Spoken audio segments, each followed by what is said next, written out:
Hi అండి, welcome to చింతామల్లి కస్తూరి. మొన్న short వీడియోలో మానసాదేవి టెంపుల్కి వెళ్ళినామని చెప్పిన కదండి. మేము టెంపుల్కి ఎట్లా వెళ్ళినాము, ఏ విధంగా అమ్మవారిని దర్శనం చేసుకున్నాం అనేది అయితే వీడియోలో ఉంటుంది, చూసి సపోర్ట్ చేయండి.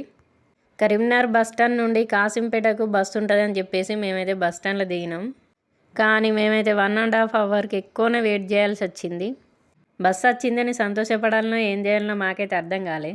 మొత్తం ఇట్లా దొబ్బుకుంటూ ఎక్కుతున్నారు. చివరికి కండక్టర్ని కూడా కిందికి దియనే లేదు, అంత ఘోరంగా ఉన్నారు రస్సి. పోనీ ఆటోకి వెళ్దామంటే ఆటో నిన్నది వాడు తీసుకుపోడా, లాంగ్ జర్నీ, ఒక్కొక్కరికి 150 అట. మొత్తం మంది లేడీసే ఉన్నారు. ఆటో కొరన్న వస్తారా అంటే ఒక్కరు కూడా వస్తలేరు. మా లక్ అయితే బాగుంది, మేడం అక్కడ ఆగిపోయినందుకు వెంటనే ఇంకో బస్సు వేసిండు. మేమైతే ఏ ఇబ్బంది లేకుండా అమ్మవారి టెంపుల్కి అయితే రీచ్ అయినాం. టెంపుల్లో టికెట్ తీసుకోవడానికి కూడా పిచ్చి జనాలు ఉన్నారు. కింద మీద వాడైతే మా సార్ అయితే టికెట్ తీసుకొని వచ్చిండు. దర్శనానికి వెళ్ళే ముందు అయితే కాళ్ళకు పారానైతే రాసుకొని వెళ్ళాలట. చూసిర్రా ఇక్కడైతే జనాలు ఎట్లున్నారో. లేట్ అవుతుందని చెప్పేసి అయితే మా సార్ అయితే స్పెషల్ టికెట్ 100 రూపీస్ పెట్టి అయితే తీసుకొచ్చిండు. మేమైతే అమ్మవారి దర్శనం అయితే చేసుకున్నాం. అమ్మవారికి అయితే ముడుపు కట్టాలనుకున్నాం. మనం ఏదన్నా మనసులో కోరిక కోరుకొని ముడుపు కడితే ఇక్కడ కోరికలు నెరవేరుతాయట. లోపలికి వెళ్ళి వాళ్ళు చెప్పినట్టయితే ముడుపు కట్టుకొని అమ్మవారికి మొక్కుకొని అయితే బయటికి రావాలి. చూసారా ఈ టెంపుల్ లొకేషన్ అయితే ఎంత బాగుందో.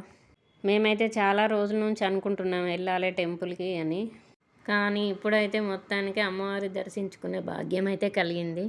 లోపలనైతే వాళ్ళు చెప్పినట్టు ముడుపు ప్రిపేర్ చేసుకొని అమ్మవారిని అయితే గట్టిగా సంకల్పించుకొని బయటకు వచ్చి ఇక్కడనైతే ముడుపు కట్టేస్తున్నా. ముడుపు కట్టడానికి అయితే అక్కడ ప్లేసే లేదు, దేనికి కట్టాలనో అర్థం అయితే అంత ముడుపులు కట్టిర్రు అక్కడ. మొత్తానికైతే ముడుపు కట్టి అక్కడ చిన్న క్లిప్ అయితే ఫోటో దిగినాం.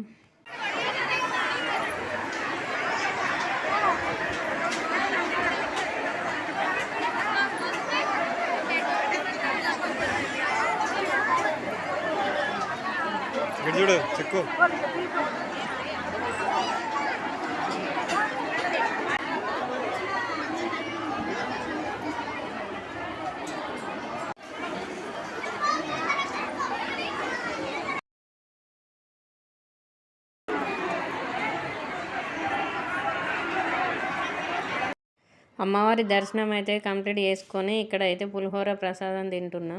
అప్పటికే ఫుల్ ఆకలితో ఉన్నాము. టెంపుల్ వెనకాల బాగుందని చెప్పేసి చిన్న క్లిప్ తీసిన. ఇక్కడనైతే అమ్మవారికి బియ్యం పోసేవాళ్ళు పోస్తుర్రు. చివరగా ఇక్కడ శివునికి అభిషేకం చేద్దామని వస్తే ఇక్కడ కూడా పిచ్చి జనాలు ఉన్నారు. బయట పెద్ద లైన్ ఉంది, ఇట్లయితే కాదని చెప్పేసి చాలా లేట్ అయింది. అప్పటికే అభిషేకం చేయకుండానే బయటకు వచ్చేసినాం. మొత్తానికైతే అమ్మవారి దర్శనం అయితే కంప్లీట్ అయింది. ఈ వీడియో కనుక నచ్చినట్లయితే please like, share and subscribe to my channel. Bye bye.